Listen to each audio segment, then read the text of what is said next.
Hello, everybody. Good evening. I hope you all had a great day. All right, so I have some more family secrets. At this point, authorities probably know this, and if they don't, well, you will in any minute.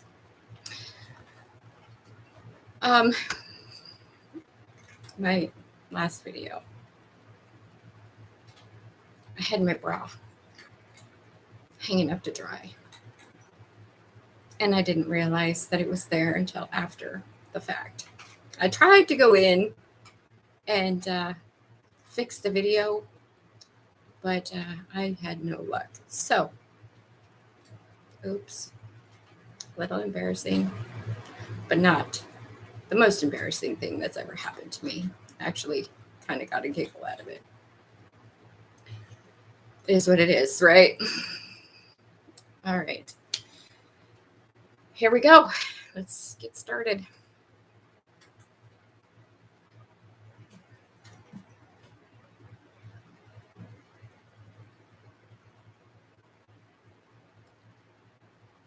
Henry Curran, Hanko, knows Ira Jenkins.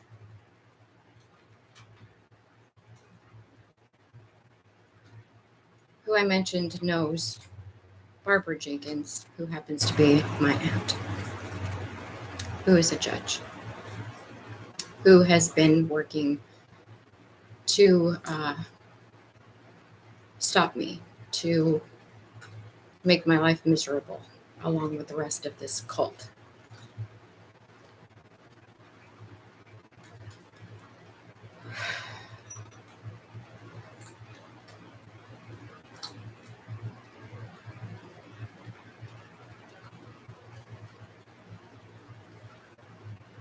I need to find my notes here. I thought I had the right page, but apparently I don't. Okay. Tommy Dean Sr., as I mentioned, is my father, David Emerson's brother.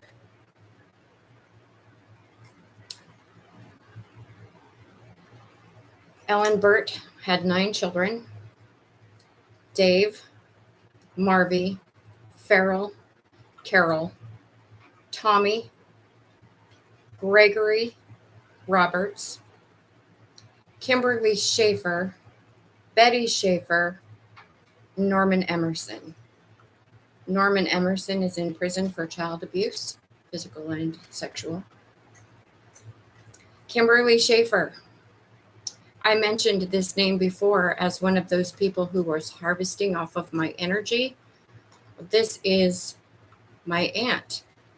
Well, I mean, technically because of the family that I grew up in, but not by blood. This person, Kimberly Schaefer, is a daughter, a sister to my brother, to my dad. Oh my God, I'm getting myself confused. She is the sister of David Emerson. Betty Schaefer, who was my roommate, is my brother Dale Emerson's aunt. She's related to them. She is also somebody who was put in my life on purpose.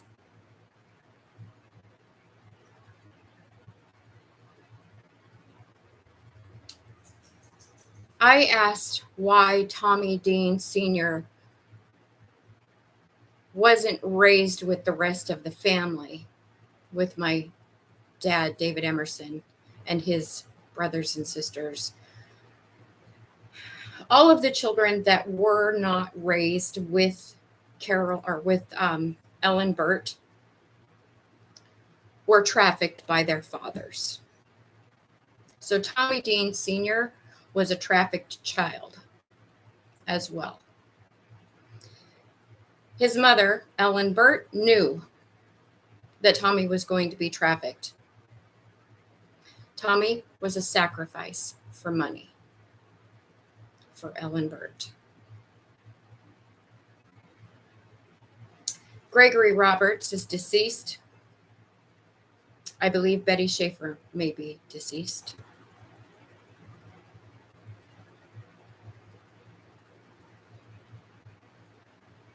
And if she hasn't been deceased, she will be soon. But I think she has already.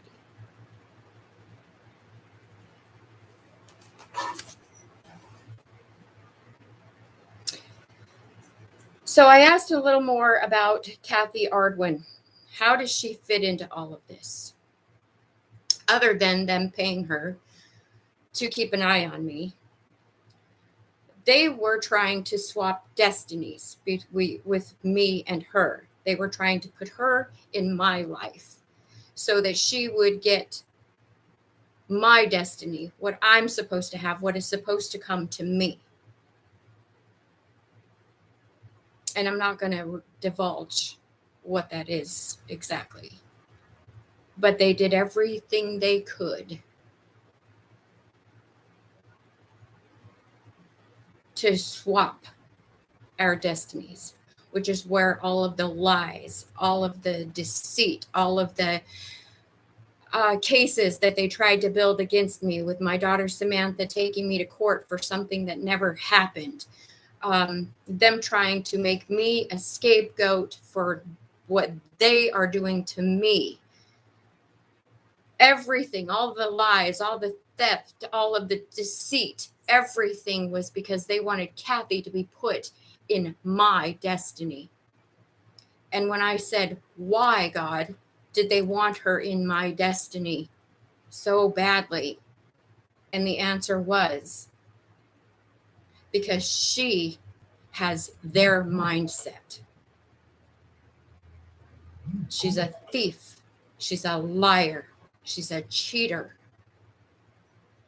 She's a murderer. The elderly woman that Kathy got the house from in Apache Junction, Kathy went to live with this woman to take care of this woman. This woman put her on the will. And it wasn't even a month or two afterwards that this woman passed away and Kathy got everything. Sound familiar? Sound familiar?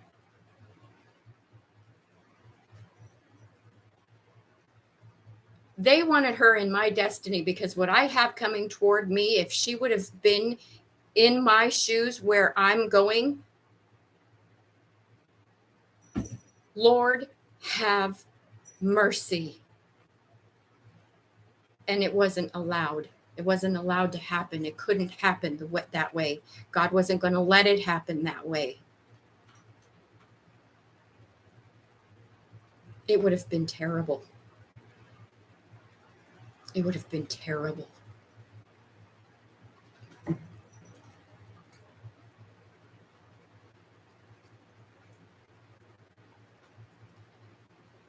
There is somebody coming toward me that is a part of this coven, this secret society, this cult, this group, whatever you want to call them,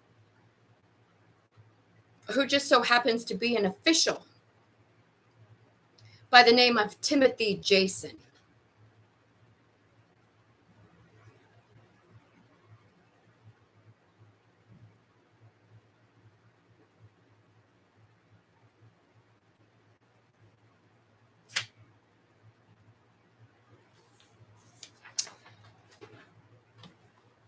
So I have a hidden angel.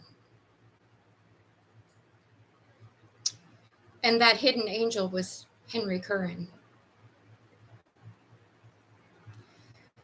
There was a conversation that took place between Henry Curran and Kathy Ardwin at some point. Kathy said something to Hanko that made him worried for me, that made him want to protect me. Hanko Curran called Homeland Security for my safety because of something Kathy Jo said to him. when it came to the will, when it came to the money. And what she said to him was, well, her family will probably kill her for it anyway.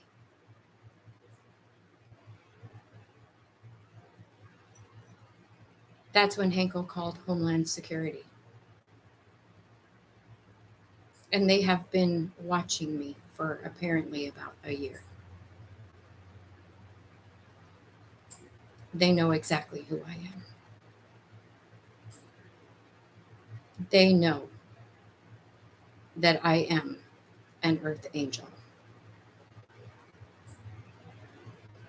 They know who I am.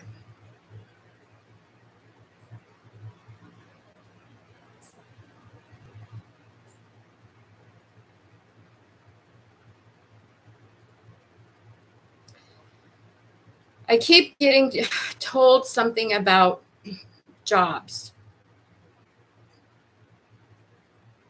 being fired from jobs because of these people, because of this group, this cult, this coven, this secret society, Masons. So I asked if there was a job that I was fired from. I was going to ask if there were any more than this, but this one is the one that came up first. I'm going to ask more later, but since I'm on here, I'm going to read it. Trista and I worked at Family Health West together. She was a nurse on the floor and I was the ward clerk. She got me fired from that job.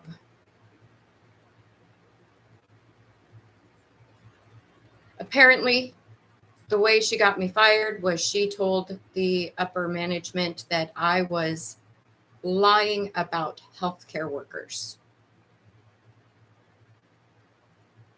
And I got canned. And the funny thing about that is the first place I went when I got fired was to Trista's house.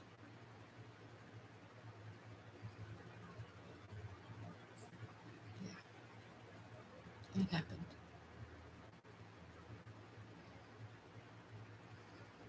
So she had been in on it a lot longer than I even imagined.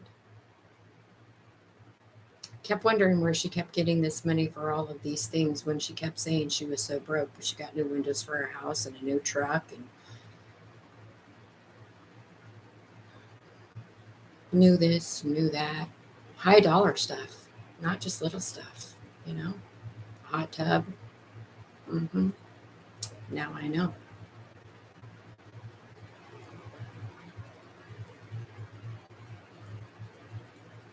Especially, there's somebody out there that has learned a spiritual lesson from all of this, and I'm very happy.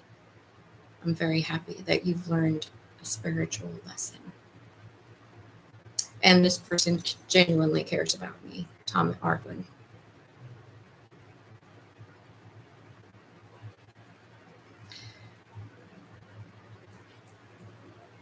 Kathy Ardwin apparently made up so many lies and kept going and kept going and kept going and kept going and kept going and kept going and kept going to the point where she is no longer reputable. People don't believe a damn thing she says anymore because she went too far. Well, family, I guess you're right. She does have your mindset. Because just like her, you've all gone too far. Too far. You shone the light on yourselves. All I had to do was come on YouTube and speak my truth. And y'all did everything else yourselves.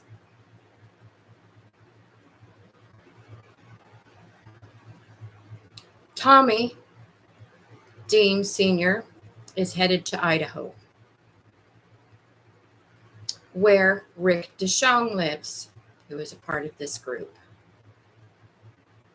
Randy B., the man who claimed was in a relationship with me, that was married to me, that sent fake text messages to himself, that is now so damn delusional that he really truly believes that we are in a relationship, is in Denver, Colorado, trying to find a way to get to me.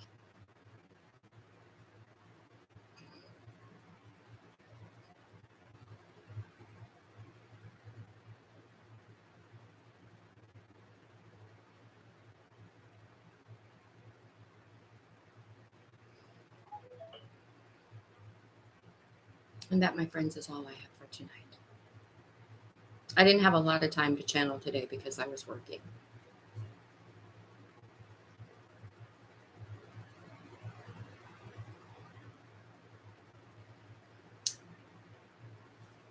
All right, well, I'm going to go. I'm going to unwind. I'm going to have a good evening. I'm going to get some rest. I'm going to get up and I'm going to go to work tomorrow.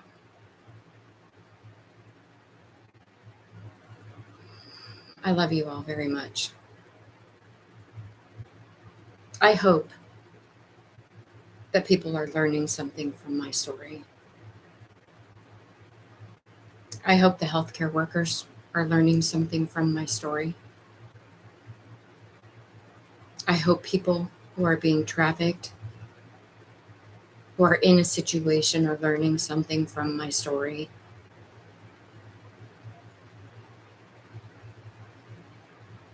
I hope just the common Joe out there that's listening to this will open their mind and open their eyes and see that this stuff is really happening.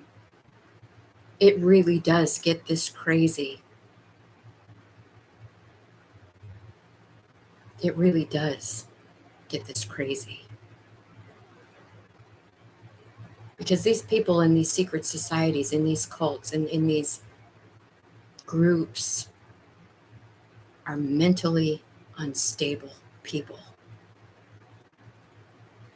and will stop at nothing to keep their secrets hidden.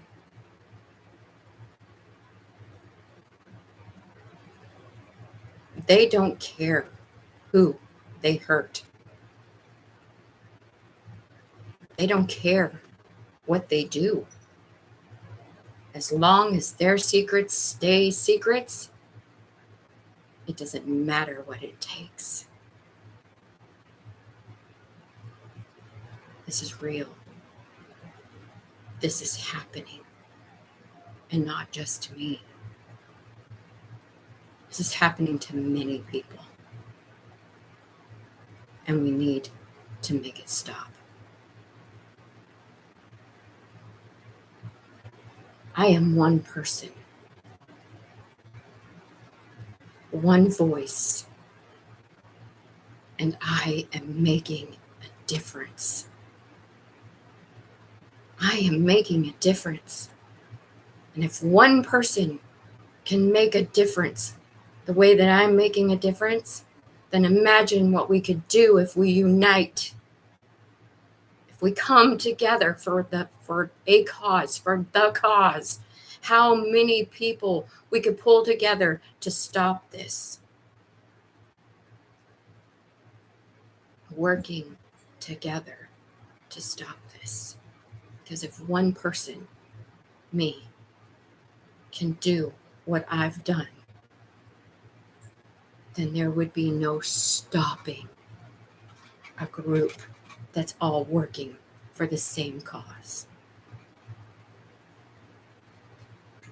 Let's find a way to make this work. Let's stop this.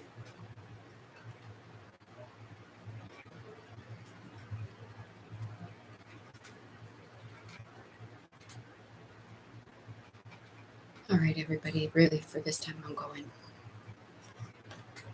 Good night. I love you. Love yourselves. Love each other. And we'll talk again later.